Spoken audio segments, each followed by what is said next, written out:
So I thought I'd do a quick video diary. Sat on a train in the Channel Tunnel on my way to Etang Du Manoir to meet up with Chris and the boys who got there yesterday while I was at a family wedding. It's been an interesting journey so far. I think I broke the record from Sheffield to Folkestone in about 3 hours. So I didn't get upgraded on the train to an earlier train, and then it got delayed 20 minutes. So I bought myself 2 hours, then lost it, and 20 minutes more. So we're currently sat waiting for the train to leave, and then I've got a lovely roughly 6.5 hour drive ahead of me to get to the lake in the dark. Hopefully the boys will pitch in and help me get the marquee up. Apparently it's absolutely pissing it down, so I'm really looking forward to that. The alternative was to stay at home with the beautiful Angela and have a nice romantic evening in.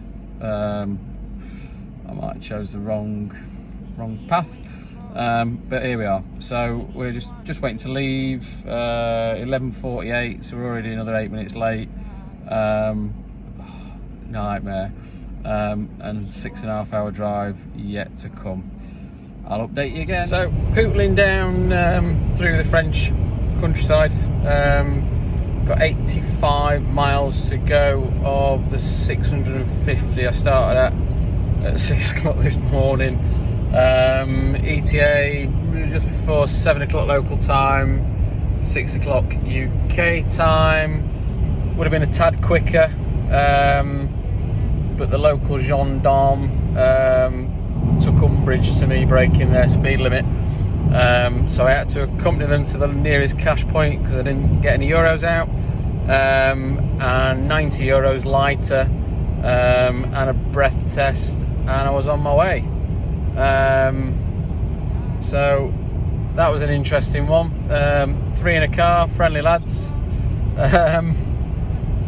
Most people are when they're taking money off you, but hey ho. I thought I'd seen them soon enough and curb my speed. Apparently not. Live and learn. So we'll. I'm trying to keep the rest of the trip a little less eventful and costly. So yeah, been some amazing scenery, and hopefully I'll get there before it goes dark. So we're doing a bit of the Hulk type filming. Arrived at the lake after my speeding fine, 90 euros, thank you very much. They were very nice policemen, but bastard. It's wet, really wet. It stopped raining whilst we got the bivvy up eventually, thanks to Chris and his mate. But fuck me, is it wet. So I've managed to sneak 2 little rods out, 2 ounce leads. I've cast 4 times into a little bay where the fish have been showing, according to the lads. And I think they've moved in there because they've been thrashing the lake. So I figure bit of quiet, single hook baits, nothing more. Chucked a few freebies out there just so the fish know there's something to eat, and that's it. It's going to be an interesting night. It isn't planning on stopping raining. It's on and off. It's terrible. I've got my Ridge Monkey light. Can you see it there? Look, that is awesome. This bivvy is fucking awesome, by the way. It's huge, like massively huge. Honestly, I can't. I've never ever camped bivvied in such a massive space. It's awesome. And we've started on the whiskey because I'm not tired, surprisingly, after all that driving. But my shoulder's killing. So whiskey is, medicinal purposes, and the rods have been beeping away, so there's definitely something out there. So we'll see what it brings. Do you like my torchy thing? Look, it's a heady. Oh, look how right. It goes green as well. Look, yay! So we shall see. We'll see what the night brings and the morning. So day one here at Etang Du Manoir, and it's fucking cold and it's wet. So a bit of there's the lakey type thing. Nice lake. I've got this whole bay to myself. Nobody else fancied it, I don't think. Or if they did, they didn't do anything about it. Fishing mobile did its job. I've got to do mine now. So northerly wind pushing in, which is shite, if I'm honest. Rain on and off. You can see the clouds forming. Awesome. And it's cold, so we're going to be in for an interesting slog. I've just been having a look down in that bottom corner there. You can see there's a willow tree, and I'm thinking of filling it in and just sticking a little snide rod down there if I can get one in there, and see if that can't produce me something, and just stick a rod out there for the week.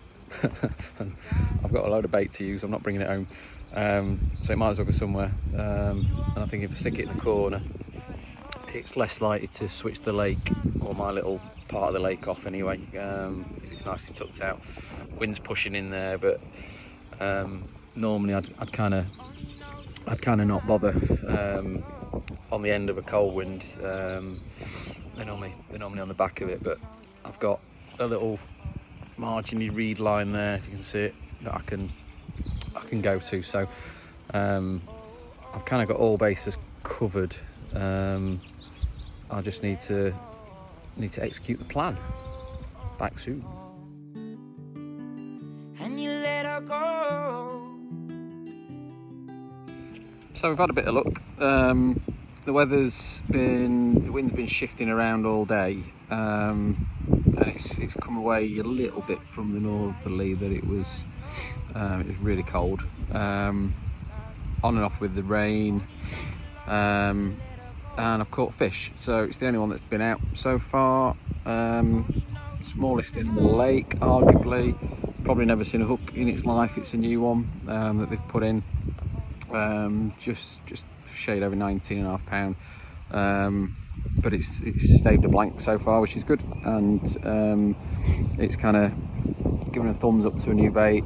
I know my rigs work, it's the same ones I always use, and everything's just kind of pretty cool, apart from I was in the middle of my dinner and I've had to throw it away.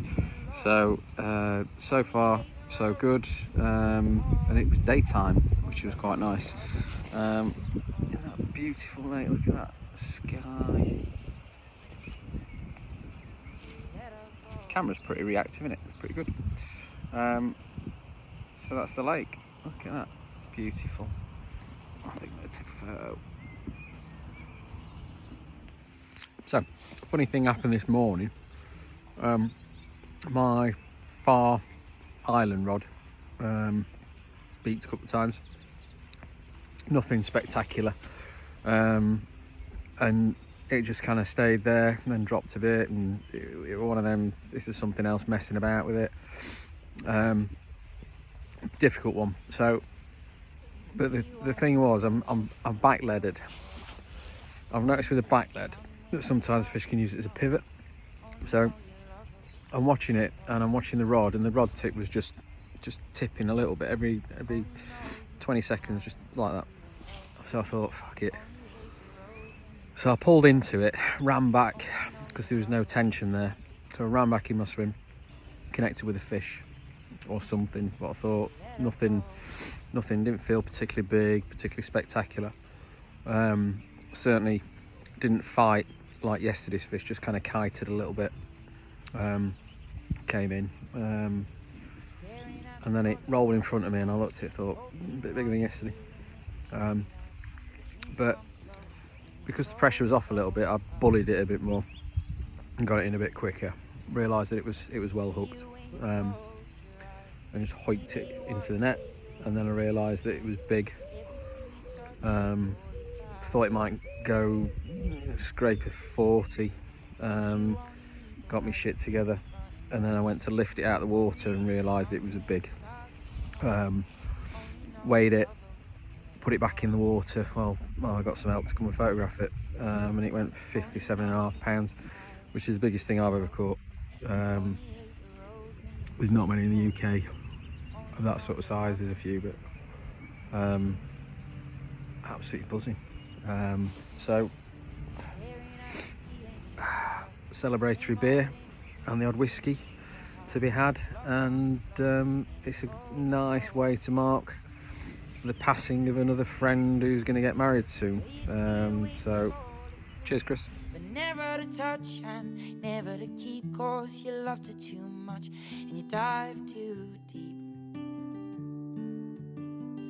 Cause you only need the light when it's burning low, only miss the sun when it starts to snow, only know you love her when you let her go. So we just had another rainstorm and some beautiful cloud formations, temperatures dropping, northerly wind, which as most anglers know, it's not great. It's normally cold, which it is, second of March, so it's not the warmest. Water temp actually is quite surprising, it's about 10 degrees, which is quite nice. So I just thought I'd give you a bit of a tour around my swim for anyone who's interested, and I actually don't suppose for a minute that anybody is. So I'm kind of keeping a bit of a video diary more for myself than anybody else. But I will share it after some nifty editing by hopefully our Jamie. So I am in Weedy Bay on Etang Du Manoir. I got here late on Sunday, and literally just pub chucked. Found a couple of nice spots spookily, which were confirmed by Jay, the owner, that they produce. We had a chat about a couple of the spots in the swim, so I explored them, one of which is where I've pulled a couple of fish out of.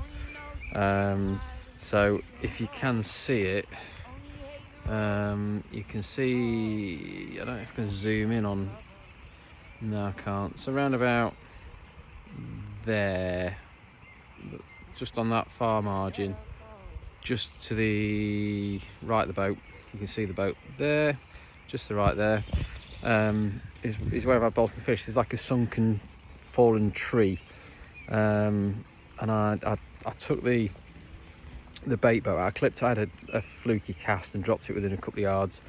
I clipped up, and then I took the bait boat out just to see how close I was, and I was quite close. So I've measured that, which is 15 wraps and 8 foot. So I can hit that any time of day, night, day, wind, showers, whatever. And it makes life easier, just knowing your distance and measuring it. So I've got that nicely clipped up. I'm bike leading because just trying to take the pressure off a little bit. Whether it's working or not, I don't know, but and I took my other 2 rods out again just to take the pressure off the bay this morning, which obviously produced fish that seemed to work, because it's quite a high pressure sort of place, and few of the lines that the fish are going to spook off, the better. So to my left is my other little bit of a swim about there. There's another little island. I'm just fishing up to that. I'll just give you a quick tour of the lake. That is that. There's some lovely margins in the lake, and some really nice snaggy islands behind where I'm fishing in the other half of the lake where the lads are fishing. Really nice snaggy islands look cracking, to be honest. I'd have chose them over this any day, but fortunately enough I came last, didn't get a choice, and dropped in here and pulled a couple of fish out, so hey ho. There's a gap, sort of like the entrance to the bay, which is, God, where is it there? Where the vans are, a little bit of a gap there. That seems to be where they come and go. So I thought, well, do you know what? It warmed up a little this afternoon, a bit more sun, hopefully a bit more light penetrating the water. So I've chucked a zig out there. I've sat it about 6 foot in roughly 8 foot of water. I figure that's a reasonable place to start. I'm just going to move back in because it's starting to rain again, which is great. If you look up there, you see a bit of mistletoe. Oh, mistletoe. So yeah, hopefully the zig might catch a few fish coming in and out. Chris said that he saw a load exiting the bay yesterday night. So I'm hoping, you can hear the rain, I'm hoping that I might catch him on the way out or on the way in the morning. So I'm going to leave the zig out and see what happens with that. And I'll check in later. And you let her go, and oh no, and you let her go.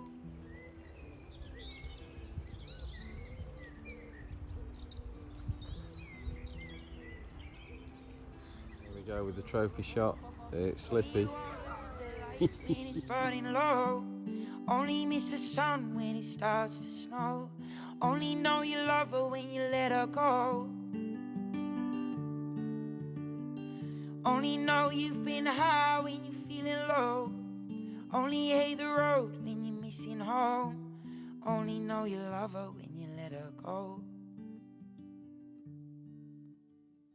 'Cause you only need the light when it's burning low. Only miss the sun when it starts to snow. Only know you love her when you let her go. Only know you've been high when you feel. Well, there's been a few fish out today. We had, the day started with John banking 40.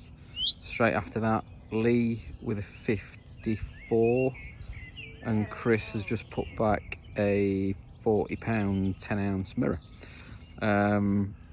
It's been an interesting day. Weather's been inclement, the wind been all over. Started in the north, moved to the east, south, southwest, southeast, north, all over the place, which has been a bit unsettling. But it's settled down a bit, and the sun came out. So we put a zig out just to try a bit higher in the water. That didn't do anything. Fish seem to be moving a little bit, but not showing a great deal. I had the great big orange thing show in my swim this morning. Literally came out of the water. I've just caught the back end on a video, which is a shame because it's a sight to behold, but it's not really something that I'm bothered about having in the bottom of my net, to be honest. They more akin to being a garden pond.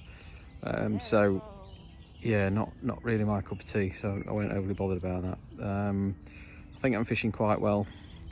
Just need to see what the night brings. I've changed my left-hand rod away from the island, found a nice bit of soft silt just off of a hard spot, so I'm hoping that they're gonna be in there, or they're gonna find it.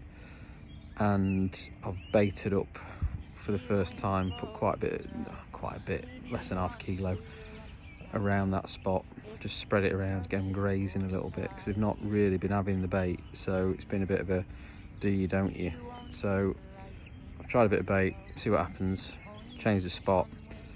I'm going to bring my zig in overnight possibly, and I'm going to bring the far rod in under the willow, because it's just too far to run at night. And I really don't fancy doing a face plant at 2 or 3 o'clock in the morning. So we'll see what the evening brings. Just Rob and Mark to bank a fish. Fingers crossed for them. and hopefully we can get the average well above 40. I do love this time of year. It's wet, it's cold, the fish are just waking up, the lakes are just waking up. The sights are awesome.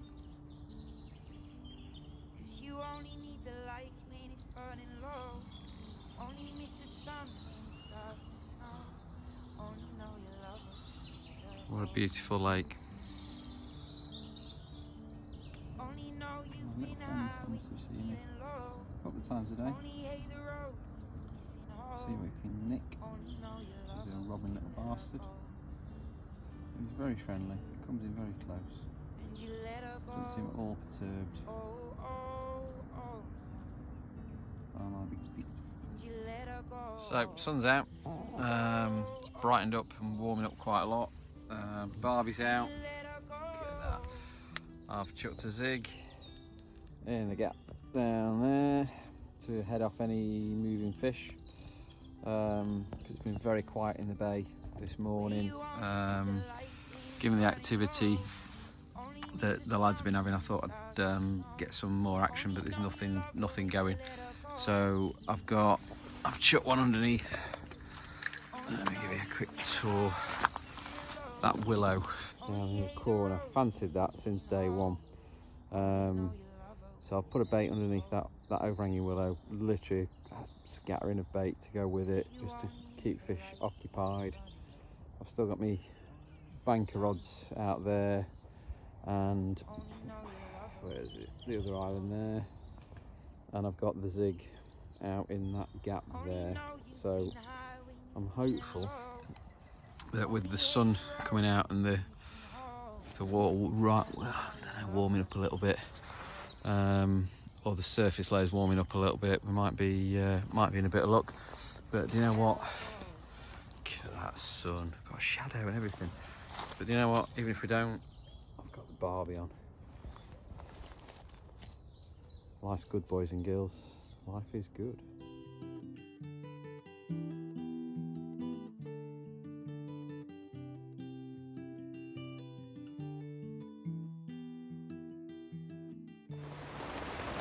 So, daybreak, I would very much like to be sat outside watching my swim. But since 7 o'clock last night, it hasn't stopped fucking raining. And I don't mean a little bit, I mean a lot. I don't know how much rain's come down, but if it was in the UK, there'd be a fucking weather warning, followed by a hosepipe ban. This is bonkers. Now, I'm not saying it's wet, but this is what it's been like since 7 o'clock last night. We've had 10-20 minute break where I managed to get the stove out and get some breakfast cooked. Otherwise, this is what it's been like all night, all morning, and it ain't set to finish anytime soon, which is a stark contrast to yesterday, which is actually quite pleasant. But this is horrific. Look at it, bleeding awful. Come to France, catch some sun. It'll be warmer than the UK. Yeah. Hey ho. 'Cause you only need the light when it's burning low. Only miss the sun when it starts to snow. Only know you love her when you let her go. Only know you've been high when you're feeling low. Only hate the road. And just when you think the rain can't get any more persistent or any heavier, it proves you wrong yet again. 7 p.m. this has been doing this. 7 fucking p.m. I mean, come on. Give me a break. This is ridiculous. I've had 20 minutes off where I managed to boil the fucking kettle and put some bacon on the grill. And then you do this again. This is not what was planned. This was meant to be a mild, possibly even some sunshine trip to France to catch some fish and have some beers in a warmish, more moderate environment than the fucking UK. This is like being sat in Sheffield. This is rubbish. Let her go. Oh, oh, oh, no. And you let her go. And oh, oh, no. And you let her go.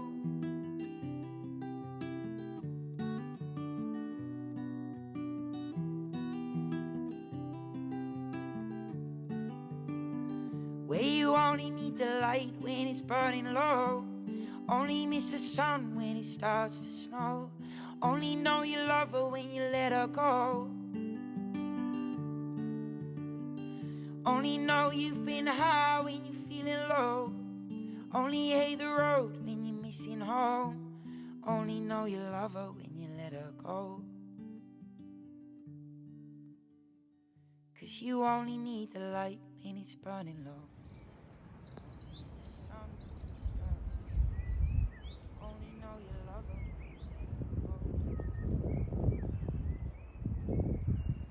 Only know you've been high when you're feeling low. Only hate the road when you're missing home. So, what can I say about today? Wet. That's it. Windy. Wet, windy. That's it. That's all I can say about today. It's been fucking horrible. So, Christ. It started raining at 7 o'clock last night. Literally on the dot, 7 o'clock. So, backed into the bivvy.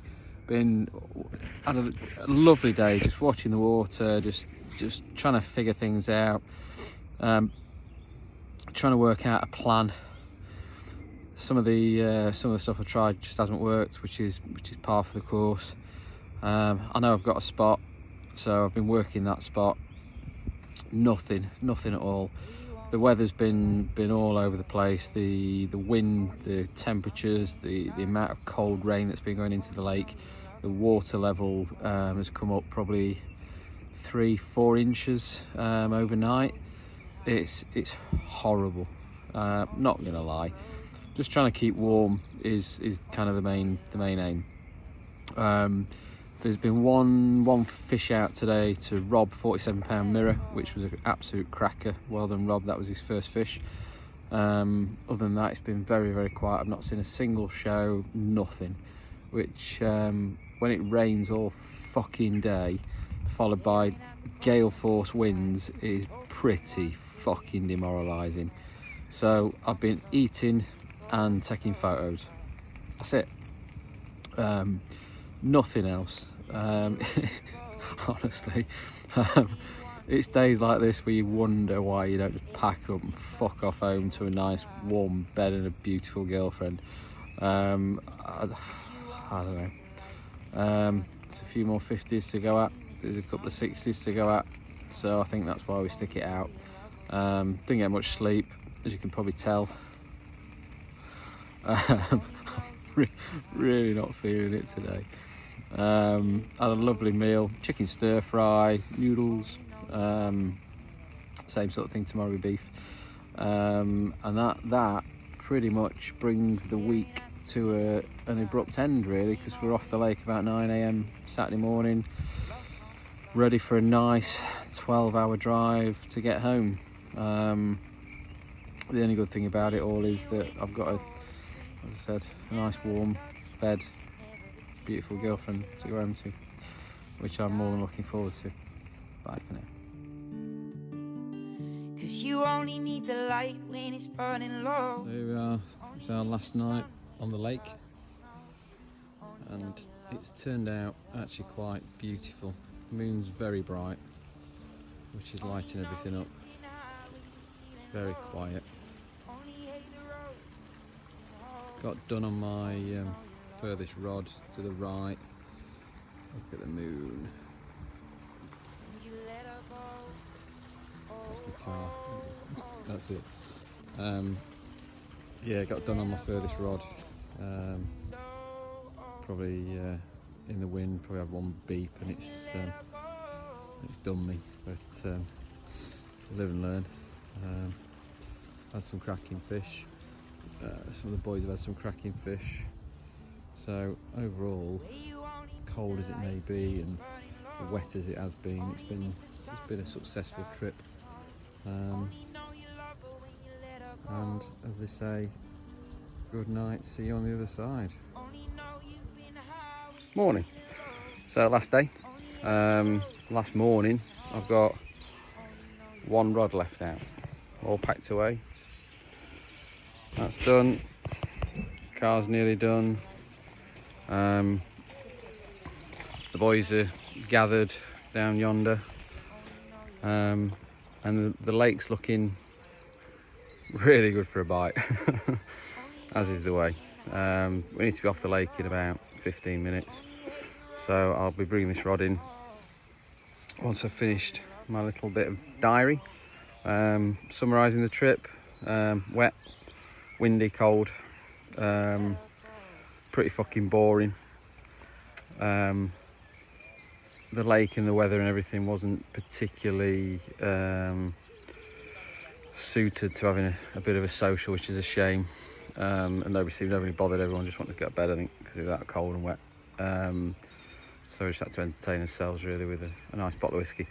And that's that. So lesson learned. Would I come back? Fucking hell yeah. £57 carp. How can you not come back for a 60? They're putting on weight. The fishery's cracking.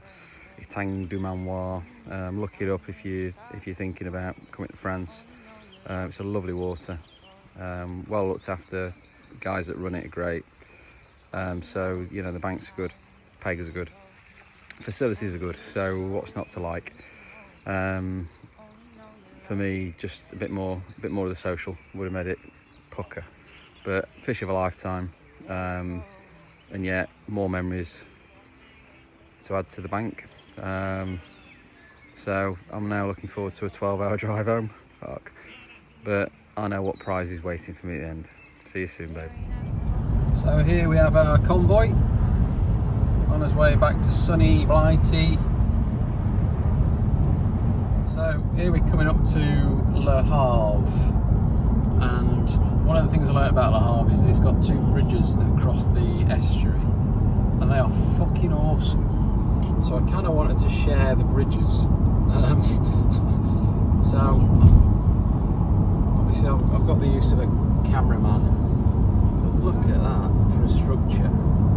It's incredible. So they're not satisfied with one of them next to each other, but they put two next to each other for some bizarre reason.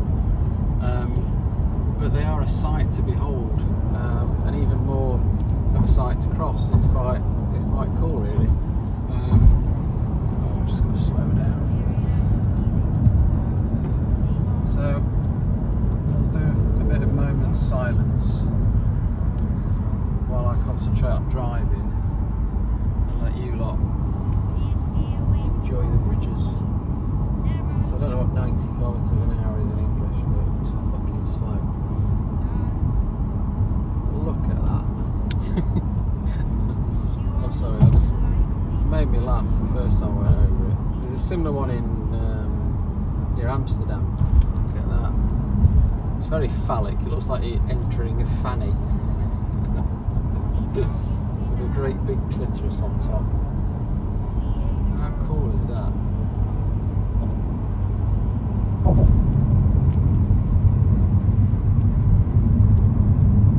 What a structure. And then obviously you've got the views either side, which I'll show you in a second on top. So you've got the estuary that side. You can't really see over that side. It's a bit of shit. So we'll construct the bridge. You see it's the, I think that's what we've seen. Look at that. It's a bit bumpy, so you have to excuse the camera work whilst trying not to crash.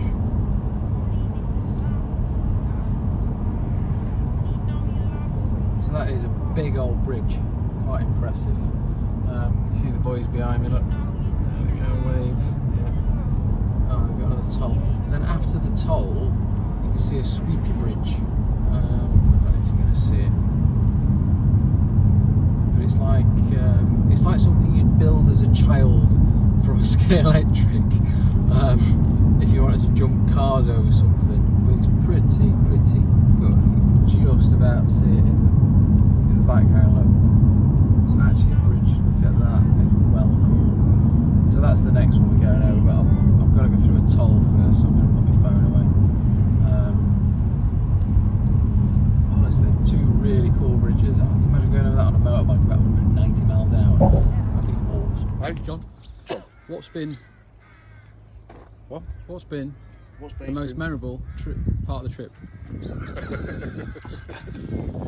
Go on, John. I don't know. Lee, what's been the most memorable part of the trip? Spending it with you guys, of course. Lying bastard. Yes! John? My personal best, Did I 40 pass? pounds. Rob, most memorable part of the trip? The weather. It's been beautiful. Fucking hell. Yeah, you can fucking hide. What's been the most memorable part of the trip? The food. Yeah, no, for the right reasons. Come on. Drive down. Yeah, having a good crack with the lads. Christoph, what's been the most memorable part of the trip? Coming with you lot. Show us your hat. Show us your hat, Christopher. Let's have a bit of monkey love. Feeling low. Only hate the road when you're missing home. Only know you love her when you let her go. And you let her go.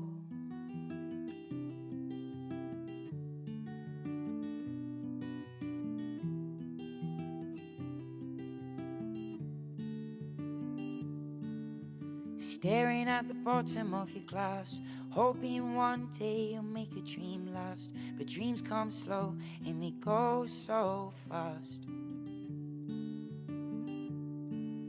You see it when you close your eyes. Maybe one day you'll understand why everything you touch only dies.